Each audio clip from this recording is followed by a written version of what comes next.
It was the early 1990s when the demand for a fun and affordable two-seater roadster just kept climbing. Mazda had launched the Miata, or the MX-5 as it was known in Europe, and its global sales were simply soaring. It wasn't until the mid-90s BMW retaliated with their E37, known better as the BMW Z4. The car debuted for about a minute when Pierce Brosnan, playing James Bond in the movie GoldenEye, drove it along a dusty track in Cuba to meet up with his CIA counterpart. The Z3 sold like proverbial hotcakes. As years went by, the Z3 became the Z4 became the Z4 hardtop, and if I'm being honest, I think this is where BMW lost its way a little. What had started out as a $30,000 fun car had become bigger, heavier, and a more expensive car, competing really with Porsche's Boxster rather than Mazda's Miata. I remember having a Z4 3.5 IS on the showroom floor for $72,000 and wondering, have we got away from our target market? So now we're in 2019 and the new Z4 is significant in a few ways. Firstly, this was a collaboration between BMW and Toyota. Collaboration needs to be explained though. This is not two brands making the same car with two different labels. In fact, there are laws against doing that. No, BMW needed a new Z4 that was more back to the essence of the Z3, and Toyota wanted to reinvent the once famous Supra, the last generation of which ceased production back in 2002.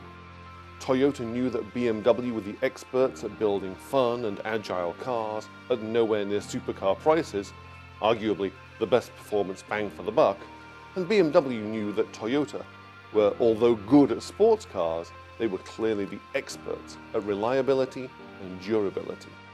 So this collaboration was more about chassis and powertrain development.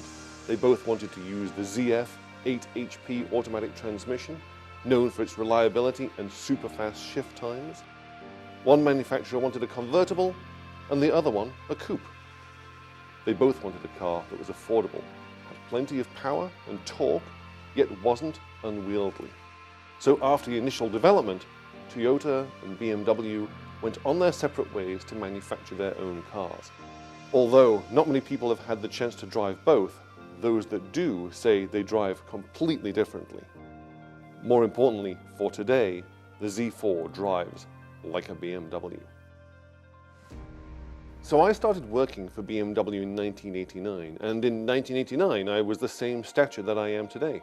I'm 6 feet 9 inches tall, which has always meant that driving a Z car was borderline impossible. The Z3 I could manage about a mile before shouting "Uncle!" and having to get out. The Z3 Coupe, which I absolutely loved the design of, I could squeeze into it but physically could not drive. The Z4's not really any better either. So here's what I'm blown away with by the new Z4. I fit! Seriously! Guys over 6'3" never considered these kinds of cars, and now they can. My head is completely under the windshield and I can actually put my legs together underneath the steering wheel. I am very comfortable. And the car has a cloth convertible top. Thank you, BMW. Weight saving and therefore more agility.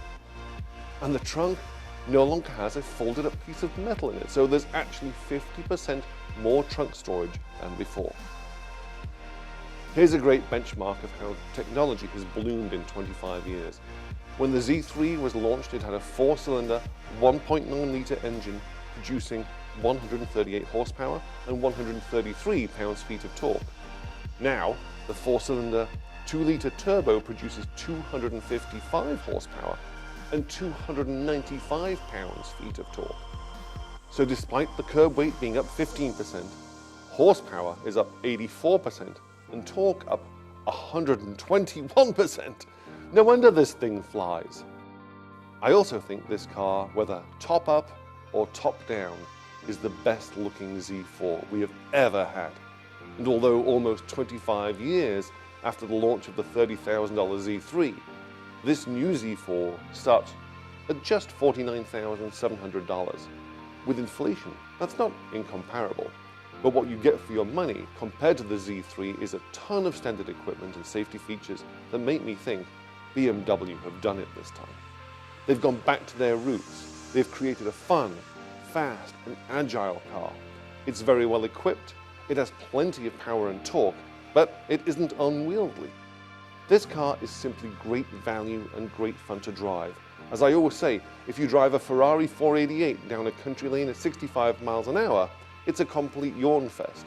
But you drive a Z4 at 65 miles an hour down a country lane, and it's an absolute blast. Thank you, BMW. You've remembered who the target market is, and for me, you hit a bullseye.